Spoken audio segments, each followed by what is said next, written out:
Let's return to Joshua chapter 14.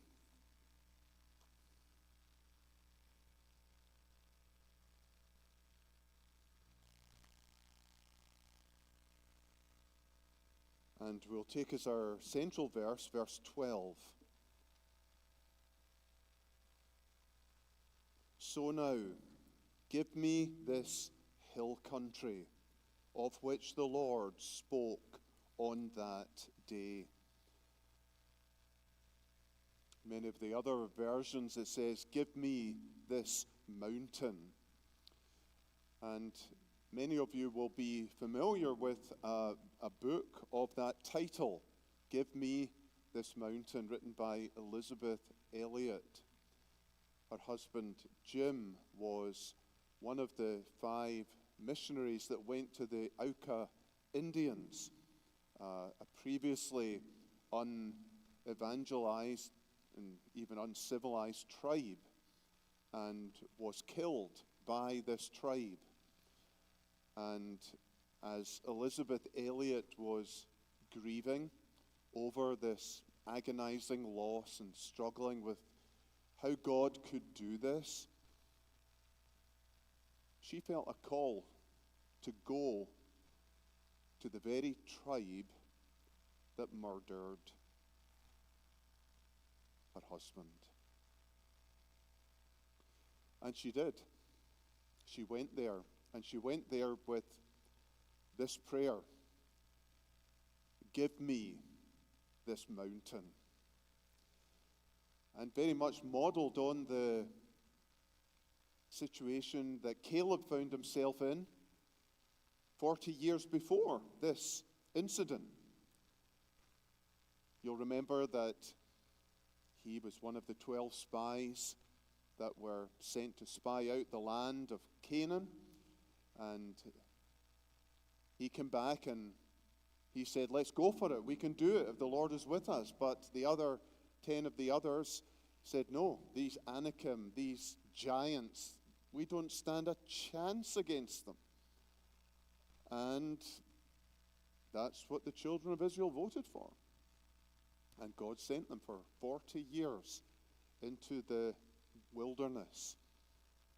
And here only Joshua and Caleb are left of these men. And as Joshua is now dividing the promised land, Caleb appears.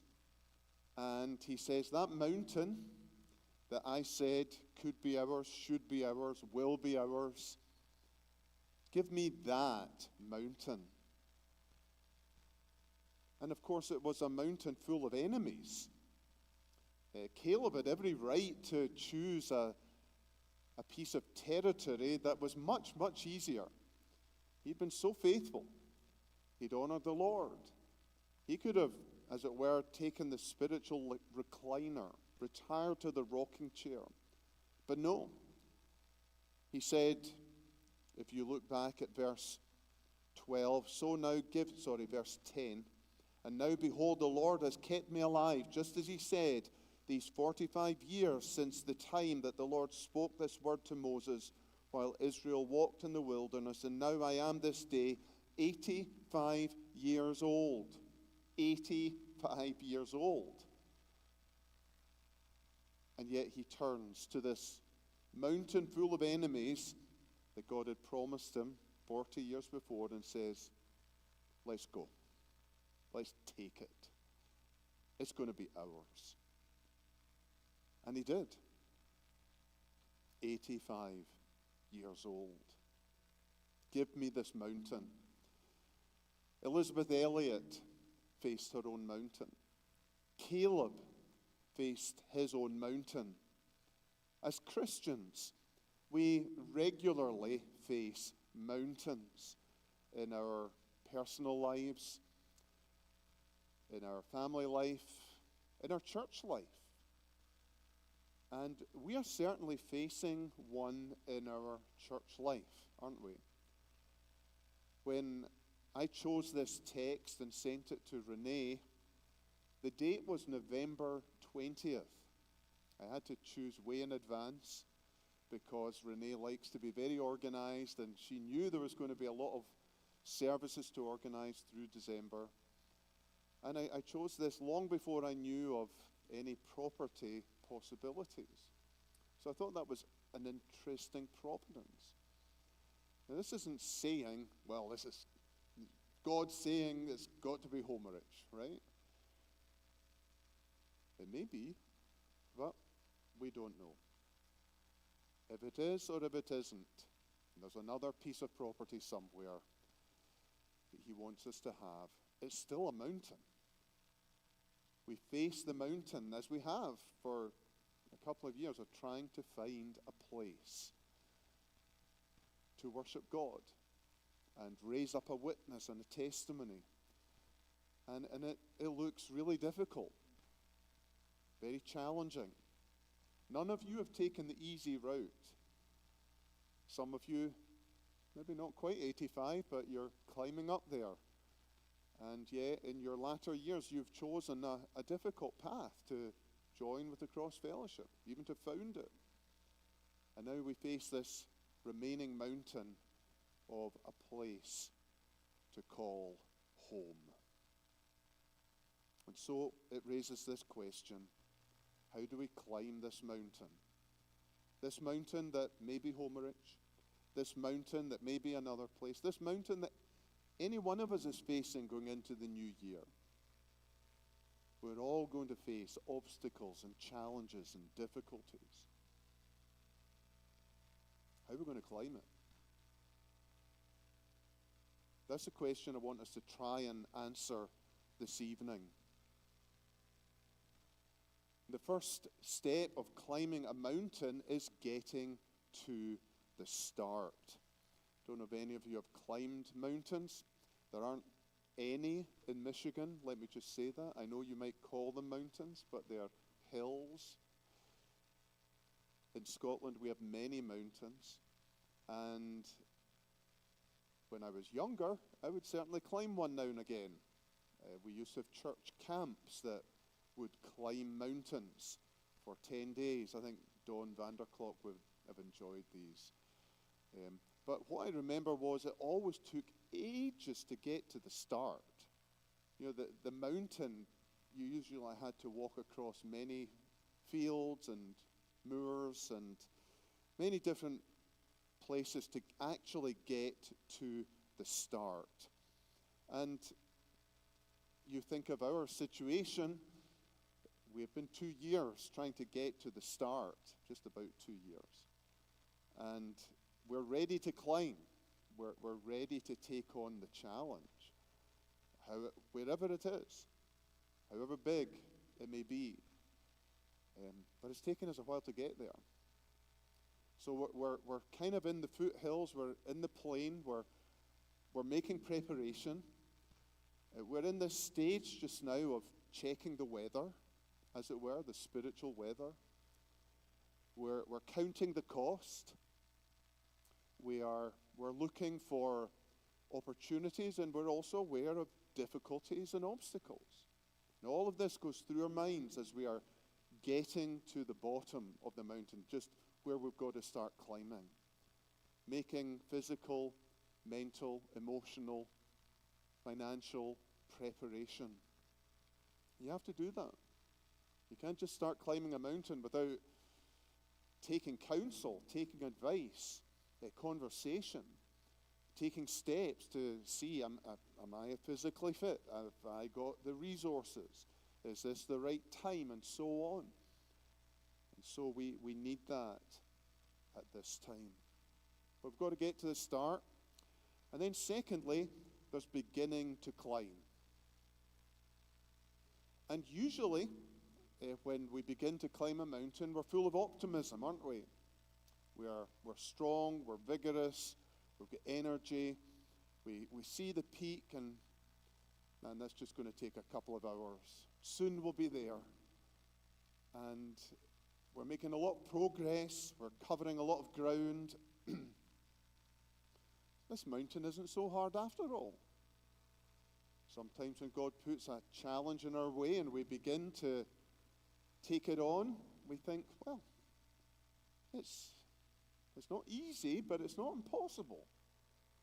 And we have optimism and joy, and we're looking forward to the climb even. Then, we sometimes enjoy the view.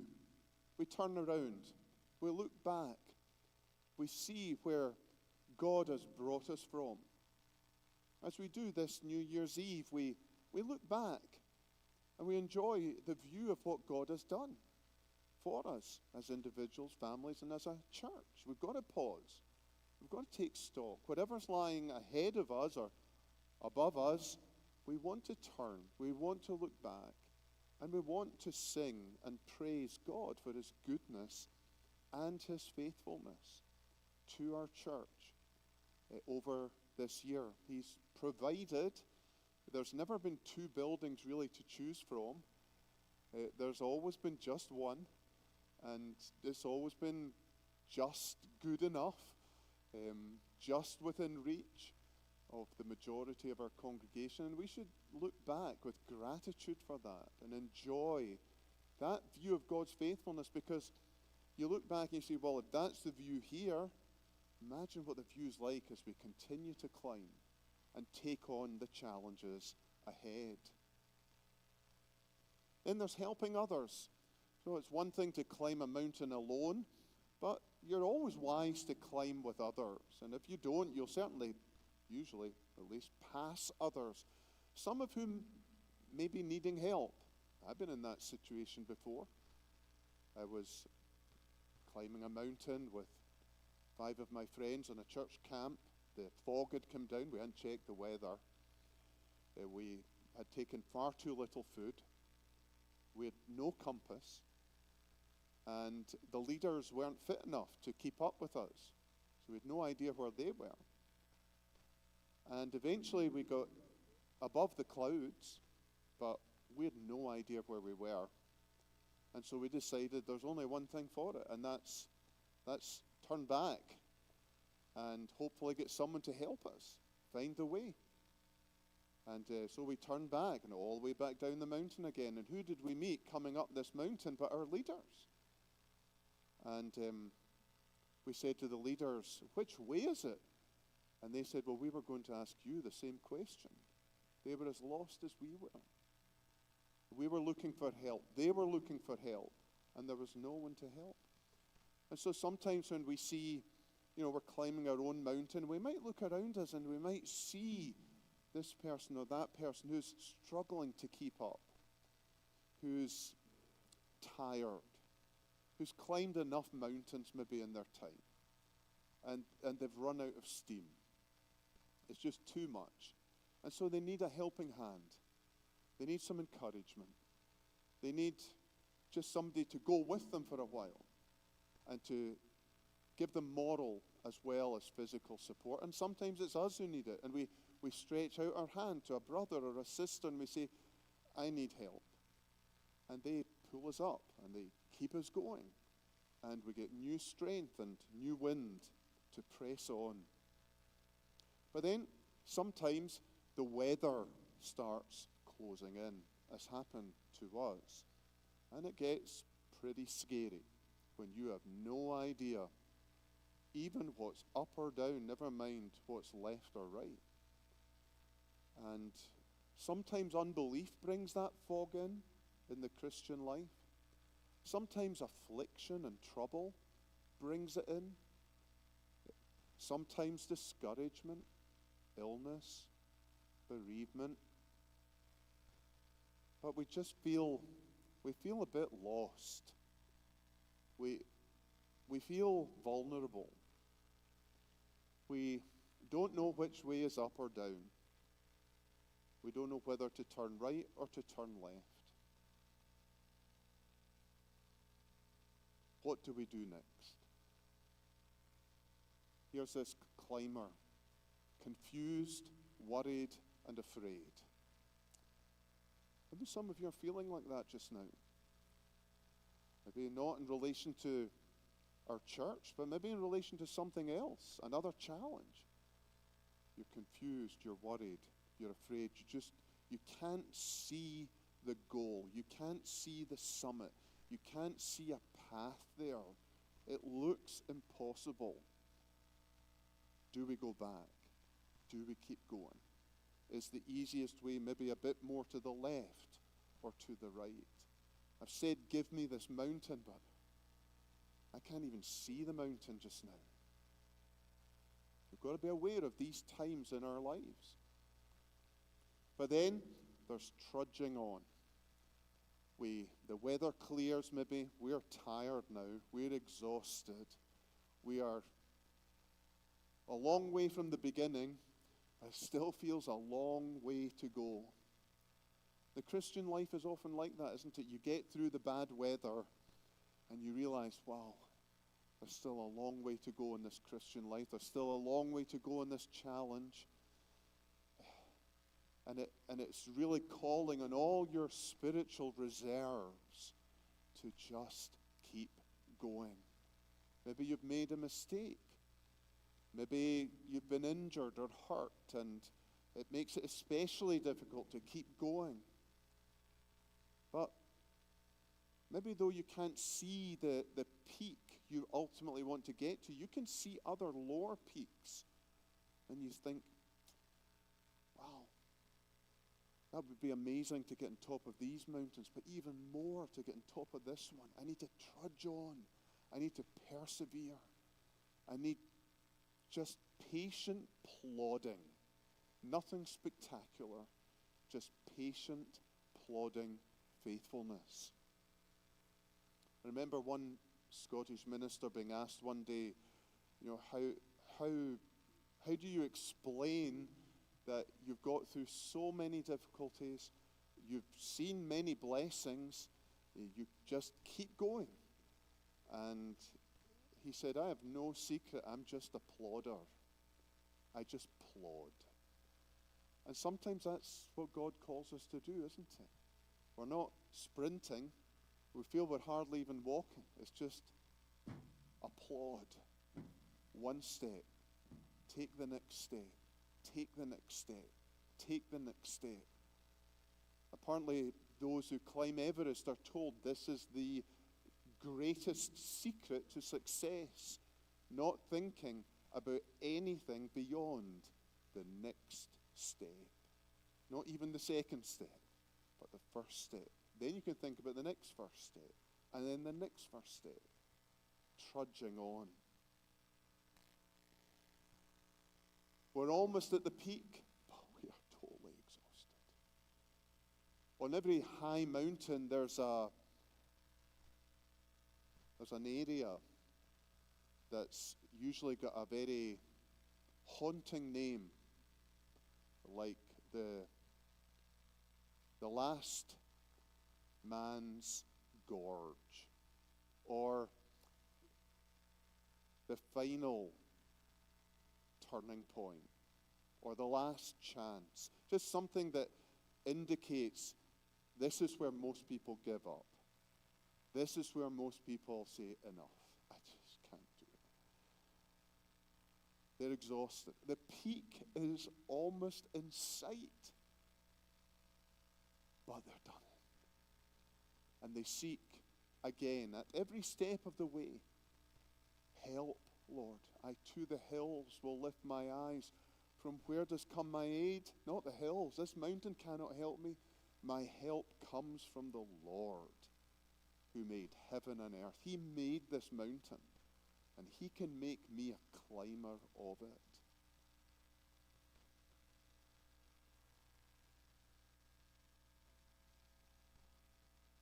But step 9, gloriously worth it. All the difficulties are behind us. All the trials, the obstacles, the discouragements. You reach a peak and you are so thankful. You praise God. You feel a lot of personal satisfaction. Whether it's raising a family for the Lord, whether it's performing a service for the Lord that he blesses, whether it's leading a ministry that has been helpful to others, whether it's funding a missionary or even a church building. It's hard work. Nothing comes easily in this life. There's no overnight success, not in business, not in your personal development, and certainly not in the spiritual life. It really is a climb. And I'm sure there are other steps we could have included too. But getting to the peak is worth it, isn't it? When you can look back and say, great is thy faithfulness. When you can look back and say, I will sing of the goodness of God. When you can look back and say, Jehovah Jireh, the Lord has provided. You look back and you say, not I, but Christ in me. You look back every step of the way.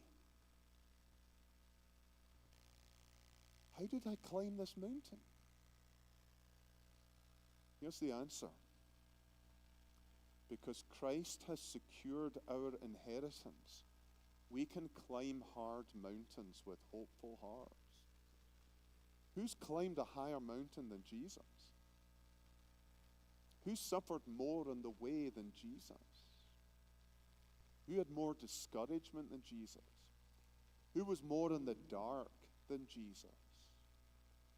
Who had more enemies to conquer than Jesus? Sin, death, God's judgment, hell itself. Apart from all the enemies and discouragements he faced in his own life. He is the climber of all climbers because he climbed the mountain of all mountains, didn't he? And he did it to secure our inheritance in heaven.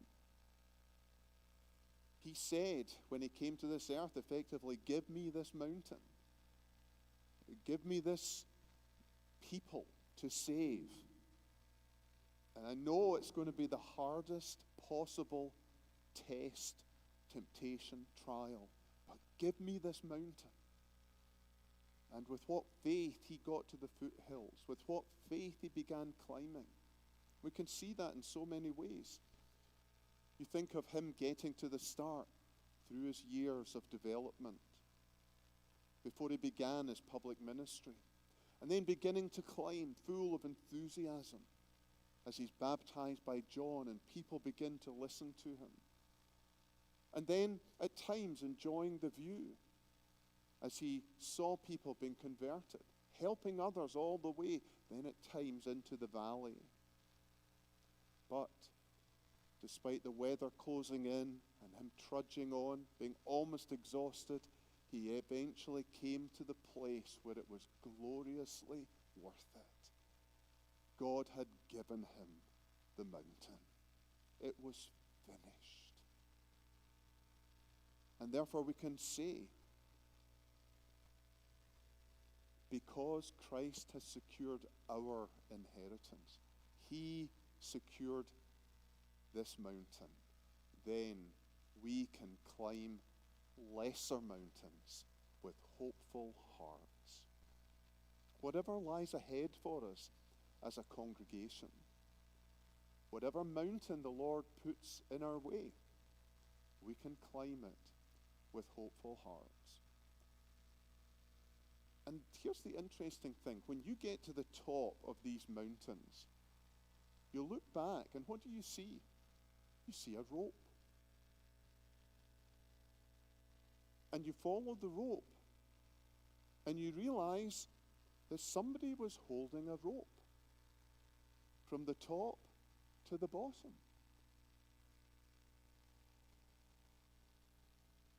We're not climbing alone. The hands of Jesus extend a rope to us. And although we think it's us climbing, and us plodding, and us enduring, and us pushing through exhaustion, and getting to the top, you eventually realize, I was pulled the whole way. It's all Jesus. It's all him. What a comfort to climb a mountain knowing We are being held by Jesus' hands, the master mountaineer. And that rope is always attached to us. And he's pulling. We often don't see it. We often don't realize it. But we have never climbed any spiritual mountain without being tied to Christ and being pulled up the mountain by him. We pray that we might turn around more often and see that rope, see these hands, and that wherever the Lord leads us, and he'll lead us through his people, that one day we'll all get to look back and say, oh, it was gloriously worth it. And we all will ultimately, don't we? We'll all stand in the heavenly Canaan. And we'll look back on all this life's troubles and trials and say, it was so worth it. And then realize again, we were attached the whole way. And he was bearing our weight every step of the way. Every Christian here, you're tied. And he doesn't sleep. He doesn't slumber. He'll keep you every step of the way. If you're not a believer, you're going to face mountains in life that you cannot climb alone. Always remember, the master mountaineer is always waiting to drop a rope to you and say, trust me. Put your confidence in me. I can bring you to the top of the highest mountain.